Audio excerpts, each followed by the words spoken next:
Halo semua, salam sejahtera Malaysia. Selamat datang ke channel Fels Lifestyle. Terima kasih kerana terus setia dan bersama di dalam channel ini. Berkaitan dengan isu rasuah yang berlaku di Sabah, yang menjadi perbualan panas di kalangan rakyat Malaysia, khususnya di negeri Sabah.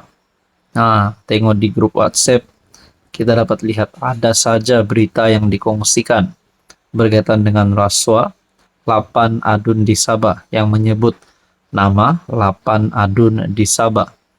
Daripada kenyataan SPRM, daripada kenyataan Ketua Menteri Sabah, daripada kenyataan kepimpinan UMNO di Sabah melalui Bung Mokhtar.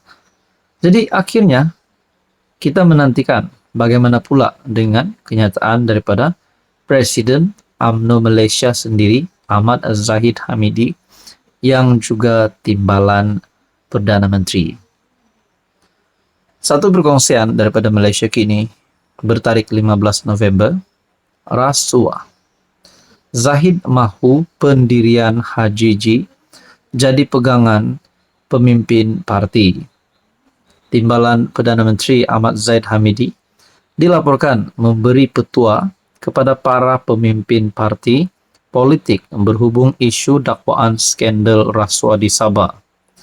Mengakui sudah meneliti rakaman perbualan yang didedahkan sejak beberapa hari lalu, Ahmad Zahid Hamidi berkata dia bersetuju dengan pendirian Ketua Menteri Sabah Haji Jinor dalam menguruskan isu tersebut.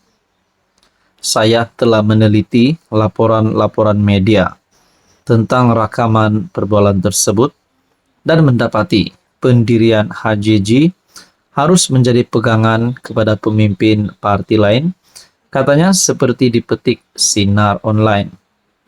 Ahmad Zahid berkata demikian sebagai mengulas siri pendedahan dibuat Malaysia Kini berhubung dakwaan rasuah melibatkan ahli politik negeri di bawah bayu berkenaan.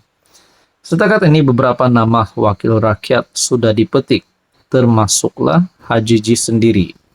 Bagaimanapun, semua mereka menafikan terlibat dalam sebarang perbuatan rasuah.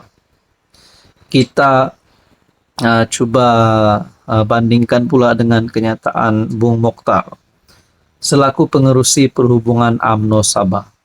Bung Mokhtar menggesa pihak berkuasa menyiasat pemberi dan penerima rasuah dalam siri klip video yang didakwa menunjukkan ahli politik Sabah terlibat dalam perbuatan rasuah. Dan di dalam kenyataan ini juga berkata, Bung Mokhtar nampaknya mengambil pendirian yang agak berbeza dengan Ketua Menteri Sabah, yang pada 12 November berkata dia akan bekerja sama dengan pihak berkuasa berhubung dakwaan itu, tetapi menggesa pemberi rasuah ditangkap dan disiasat terlebih dahulu. Sedangkan Bung Mokhtar berkata berkaitan dengan isu ini, pemberi maklumat yang merayu kepada SPRM memberikannya immunity. Dan di dalam kenyataan melalui Bung Mokhtar pula berkaitan dengan isu 8 adun rasuah ini, kata Bung Mokhtar, sekarang ini saya nampak pemimpin JRS menuduh ada perasuah. Jadi jika ada perasuah bermakna ada orang yang dirasuah. Bermakna kedua-dua pihak perlu dilihat oleh SPRM. Mana-mana YB terlibat maka panggillah, siasatlah. Nampaknya Bung mengambil pendirian yang agak berbeza dengan Ketua Menteri Sabah.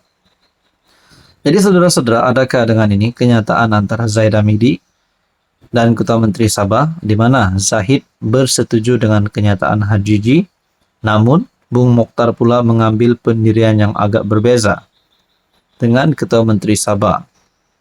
Karena kata Bung Mokhtar, kedua-dua pihak perlu dilihat oleh SPRM. Apa komen Anda? Halo semua, salam sejahtera Malaysia. Selamat datang ke channel Fels Lifestyle. Tuan-tuan dan puan, berkaitan dengan isu rasuah yang melibatkan nama 8 adun di Sabah. Akhirnya ini satu keputusan terkini daripada Ketua Pesuruhjaya SPRM, Tan Sri Azam Baki. Walaupun ramai rakyat Malaysia, khususnya di negeri Sabah, yang berkata mereka benci dengan pemimpin-pemimpin yang rasuah, kaki sakau. Khususnya di negeri Sabah memang kalau ada pemimpin politik yang terlibat dengan rasuah, sudah pasti menjadi bualan oleh netizen, menjadi bualan oleh ramai orang. Ada yang kata mereka perlu dihentikan, perlu dipecat, perlu ditangkap dan sebagainya. Namun kita tunggu saja prosedur yang sepatutnya. Apa yang akan berlaku? Sekiranya benar 8 adun di Sabah ini yang didakwah dituduh terlibat dengan rasuah. Nah, akhirnya ini satu lagi keputusan terkini daripada SPRM melalui Tan Sri Azam Baki sendiri. Ramai salah faham prosedur mengenai pemberi maklumat perkongsian daripada Malaysia kini. Manakala satu lagi perkongsian daripada FMT, rasuah adun Sabah, SPRM bidas hela pemberi maklumat. Azam Baki berkata, Akta Pemberi Maklumat 2010 hanya diberi kepada mereka yang tidak melakukan salah laku dalam sesebuah kes. Andai katalah pemberi maklumat ini juga adalah pemberi rasuah ataupun terlibat dengan kes ini, sudah pasti Akta Pemberi Maklumat 2010 tidak mampu untuk tidak boleh dipagunapakai kepada si pemberi maklumat ini. Sekiranya pemberi maklumat ini juga terlibat dengan isu dan kes rasuah di Sabah ini. Sedangkan Ketua Pesuruhjaya SPRM Tan Sri Azam Baki sendiri berkata, Akta Pemberi Maklumat 2010 hanya diberi kepada mereka yang tidak melakukan salah laku dalam sesebuah kes.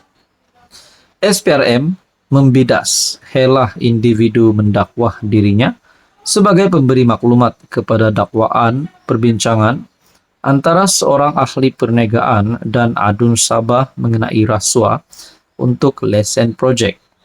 Ketua Pesuruhjaya SPRM Azam Baki berkata, peguam individu terbabit ada bertemu SPRM pada 30 Oktober untuk memberi maklumat terbabit dan meminta perlindungan serta immunity di bawah Akta Pemberi Maklumat 2010 supaya anak guamnya tidak disiasat dan dituduh di mahkamah. Jelas Azam, namun agensi anti rasuah itu tidak boleh memberikan immunity terbabit sehingga kes dikemuka kepada pendakwa raya untuk keputusan. Nah, saudara-saudara, kalaulah si pemberi maklumat ini pun terlibat dengan isu dan kes rasuah di negeri Sabah ini, adakah beliau juga berisiko untuk ditangkap? Bukan saja beliau ditangkap, tetapi 8 adun yang tular di media sosial sekarang pun mungkin mereka juga berisiko untuk ditangkap sekiranya mereka bersalah. Saudara Bapak, apa komen Anda?